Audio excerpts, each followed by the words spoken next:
Aquí retomamos con el ejemplo que les había dicho para entender bien por qué es así la tabla de un condicional. El ejemplo dice lo siguiente. Alicia le dice a Juan, si apruebas el examen te regalo una tablet. Y Juan se pone contento. Vamos a ver las 4 situaciones que pueden darse. Que Juan apruebe y Alicia le regala la tablet, que apruebe y que no le regale, que no apruebe y le regale o que no apruebe y no le regale.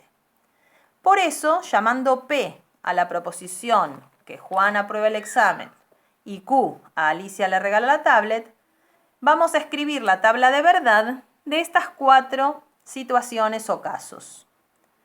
Y veamos, ¿en cuáles de estos casos podemos decir que no se cumplió la promesa que hizo Alicia? En el primer caso, Juan aprobó el examen, Alicia le regaló, ahí no hubo problema, se cumplió, ponemos verdadero. En el segundo caso, que Juan aprobó el examen, o sea, cumplió la condición, pero Alicia no le regaló, ahí tenemos todo el derecho a decir que no cumplió. Pero en los dos últimos, que se está arrancando de algo falso, es decir, que Juan no aprobó el examen, en un caso Alicia le regala la tablet. Por ahí ya la tenía comprada, ¿qué iba a hacer? En el otro no le regala. Cuando Alicia estableció la condición, dijo que si Juan aprobaba el examen, iba a regalarle la tablet. No habló nada sobre el caso en que no apruebe. Entonces, no tenemos elementos en estos dos casos para decir que la promesa no se cumplió. ¿Por qué? Simplemente porque no se dio la condición sobre la que se había hecho. Por eso se consideran verdaderos, ¿sí? El único caso entonces en contra es este, que se cumpla la primera parte y no la segunda. Ahí es el único en el que el condicional es falso. Bueno, espero que lo hayan entendido un poquito mejor. Y como les dije antes, vamos a trabajar siempre con condicionales. Nos falta ver otra operación, el bicondicional. El prefijo bi indica 2, ¿no? Es un doble condicional. Ahora esto se lee sí y solo sí. Tiene que ocurrir P, sí y solo sí ocurre Q. Por lo tanto, los valores de verdad deben ser iguales. Las dos verdaderas, sí, está bien, da verdadero. Acá es falso porque son de distinto valor, acá también. Y cuando son las dos falsas, el bicondicional es verdadero. En el ejemplo que estábamos viendo, hubiera sido distinto si Alicia le decía solamente te voy a regalar la tablet si aprobas el examen. En ese caso, entonces, la tabla sería esta. Y nos queda la última, que es la negación. A diferencia de las demás operaciones, esta no es binaria. Quiere decir que no opera dos proposiciones, sino una sola. Es una operación unaria. Por eso la tablita es más corta. Solamente tiene 2 renglones, porque al tener una sola proposición P, hay 2 posibilidades. ¿Y qué hace esta operación? Le cambia el valor de verdad. Si P es verdadera, la negación de P es falsa, y si P es falsa, la negación de P es verdadera. Bueno, observando las tablas de todas las operaciones, podemos decir que si en una proposición compuesta hay n proposiciones simples, ¿cuántos renglones va a tener la tabla de verdad? Esta que tiene una sola proposición tuvo 2 renglones. Las que tenían 2 proposiciones tenían 4. Si llegamos a tener 3 proposiciones, P, Q y R, tendríamos 8. Muy bien. O sea, en general es 2 elevado a la n. Eso vamos a hacerlo ahora en algunos ejemplos. Antes que nada, vamos a ver esto. El orden de los operadores. Primero va la negación, después la I, después la O, el condicional y el bicondicional. ¿Qué significa eso? Es lo mismo que ustedes cuando trabajan con más y por, ¿sí? Si ustedes tienen, por ejemplo, 2 más 3 por 5, no se les ocurre hacer 2 más 3 primero, que eso da 5, y después multiplicar por el 5. Cuando no hay paréntesis. Ustedes saben que los signos más y los signos menos separan términos. Acá pasa algo similar. Entonces vamos a hacer este ejercicio. ¿Cómo se interpreta esta expresión, esta proposición compuesta, que no tiene ningún paréntesis, ni corchete, ni llave? Y acá tenemos 4 posibilidades. ¿Cuál de todas ellas es la correcta? Miren acá, tengan en cuenta este orden. O sea, la negación, que está acá, es lo primero. Entonces, solamente afecta a lo que está inmediatamente. La negación no es como en este caso 1 que está afectando a todo, porque acá, ¿qué estarían haciendo en el primero? Estarían resolviendo primero el condicional, en segundo lugar esta y última la negación. Y la negación acá dice que es la primera. Entonces, esta queda descartada, ¿ven? A ver, ¿cuál les parece? ¿Podría ser la cuarta, por ejemplo? Acá la negación afecta a P, pero entre el entonces y la I, acá están haciendo primero el entonces y luego la I, y tendría que ser al revés. Por lo tanto, la correcta es la tercera. Si dijeron eso, lo entendieron bien. Este ejercicio dice que construyamos la tabla de verdad de las siguientes proposiciones compuestas. Primero que nada hay que identificar la cantidad de variables. Si bien acá parecería que hay 3, en realidad son 2 diferentes, porque este es Q y acá también está Q. O sea que proposiciones distintas hay 2. Por eso es que la tabla va a tener 4 renglones. Hacemos los 4 renglones poniendo todas las combinaciones posibles y luego yo les sugiero que lo hagan así. De a poco vayan haciendo columnas de las partes que van a ir armando hasta tener la totalidad. ¿Ven? En la última de todas tenemos ya la completa. Pero por un lado, como acá aparecía no P, yo necesito calcular no P. Vamos haciéndolo. Justamente puse P acá, no puse P y Q, puse Q primero y P después. Eso es indistinto, lo pueden hacer como quieran. Entonces la negación de P va a ser la negación de esta columna. Cambiamos el valor de verdad, nos va a quedar falso, verdadero, falso, verdadero. Y ahora, a continuación, la negación de Q, que era la primera. Entonces quedan los 2 de arriba falsos, los 2 de abajo verdaderos. Ahora, ¿qué tenemos que hacer? Tenemos que hacer la disyunción entre estas 2 columnas. Acuérdense que la disyunción solo es falsa cuando las 2 son falsas, lo que está pasándonos acá. En otros casos es verdadera. Acá, por ejemplo, verdadero y falso va a dar verdadero, falso y verdadero también. Bien, esta era la O. Y ahora, ¿qué tenemos que hacer?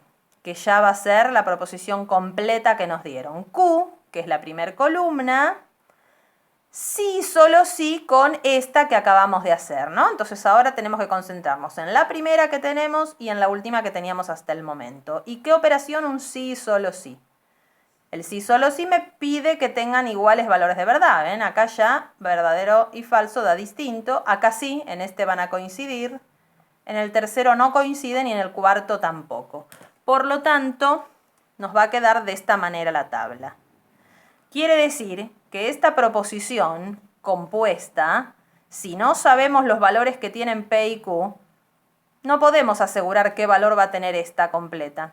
Es más probable que sea falsa porque hay más casos que da falso, pero no es nada certero, ¿ven? Porque puede pasar que estemos justo situados en este que da verdadero. En este caso, entonces, se dice que es una contingencia. Vamos a ver un segundo ejemplo. P entonces, P o Q. Hacemos el mismo procedimiento que antes, ¿sí? Primero calculo el P o Q, que ya lo conocemos, daba verdadero siempre que no sean las 2 falsas. Y ahora, P entonces, P o Q, nos tenemos que fijar. En el primero, verdadero, verdadero. En el segundo también da verdadero, verdadero. Así que en esos 2 casos es verdadero el resultado del condicional. Y en los 2 últimos también va a ser verdadero, porque miren, se está arrancando de falso. Si yo arranco de falso, no importa en qué desemboco, ¿se acuerdan? Era verdadero. ¿Qué pasó aquí?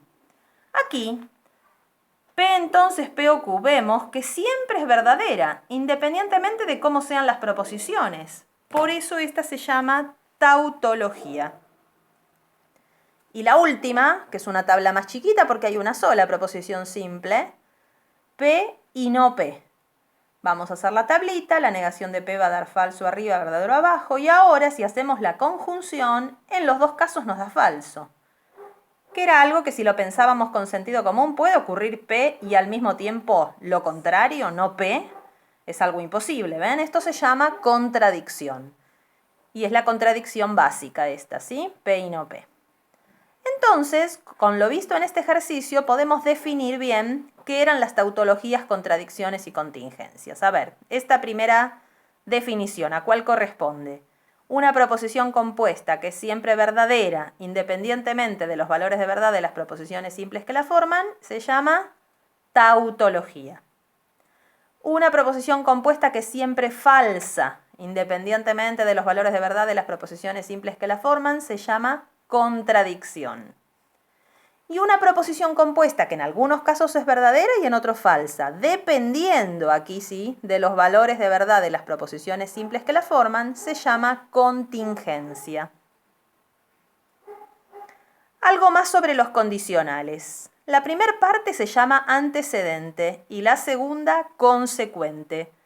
Por eso uno puede decir que cuando era falso un condicional, cuando el antecedente era verdadero y al mismo tiempo el consecuente falso. Es el único caso en que el condicional es falso. Pero también se las puede llamar hipótesis y tesis. Esto más que nada cuando se enuncia una propiedad o un teorema. Y también son condición suficiente y condición necesaria. ¿Por qué P se llama condición suficiente? Porque si este condicional es cierto, es una implicación, P implica Q, con ya saber que ocurre P, podemos asegurar que Q se va a cumplir. En cambio, ¿por qué Q es necesaria para P? Porque si Q fuera falsa, ¿sí?, no podría cumplirse P. Es necesario que se cumpla Q. Veamos un ejemplo. Si yo digo, si llueve, hay nubes en el cielo. Aquí no se usó la palabra entonces, se reemplazó por una coma, pero también es un condicional escrito de esta manera. ¿Cómo se puede decir entonces con la condición? Es necesario que haya nubes para que llueva. ¿Sí?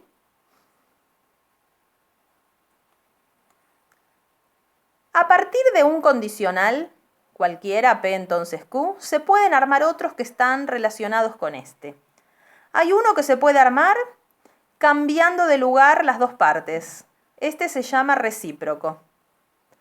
Otro que niega cada una de las partes, ¿ven? Pero las deja en su lugar. Se llama contrario. Y hay otro que hace las dos cosas que hacían los anteriores. ¿Sí? Las cambia de lugar y además las niega. Este se llama contrarrecíproco. Ya vamos a ver para qué sirven. Pero pensemos este ejemplo. Si a mí me dicen el cuadrado de todo número impar es también impar. Esta proposición, ¿qué es? No es una proposición simple. ¿Pero qué es? ¿Es una conjunción? Ahí dice también. ¿Es una disyunción? ¿Es un condicional? ¿Un bicondicional? ¿Qué les parece a ustedes? Vamos a tratar de escribirla de una manera equivalente. ¿Es lo mismo decir así? Si un número es impar, entonces su cuadrado es impar. Estamos diciendo exactamente lo mismo que antes, pero de otra manera. Entonces acá se nota bien que era un condicional. Lo podemos poner un poco más en símbolos. Si x es impar, entonces x cuadrado es impar. Les pregunto, ¿es verdadero esto? Siempre que yo tengo un número impar, lo elevo al cuadrado y me da impar. 3, por ejemplo, al cuadrado es 9. 7 al cuadrado es 49. ¿Me alcanza con mostrarles dos ejemplitos para poder asegurar? No, ¿no? Porque yo acá estoy hablando de cualquier número impar. No me sirve hacer 2, 3 ni 1000 ejemplos, porque hay infinitos números. Habrá que demostrarlo de manera genérica. Por ejemplo, podemos arrancar así. Como x es un número impar cualquiera, lo que sí sabemos es que el x se puede escribir como 2k más 1 con un k entero. Es la forma de todos los números impares. ¿Y ahora qué hago? Elevo al cuadrado. X cuadrado va a ser 2k más 1 al cuadrado. Desarrollamos el cuadrado del binomio. El primero al cuadrado más el doble producto más el segundo al cuadrado.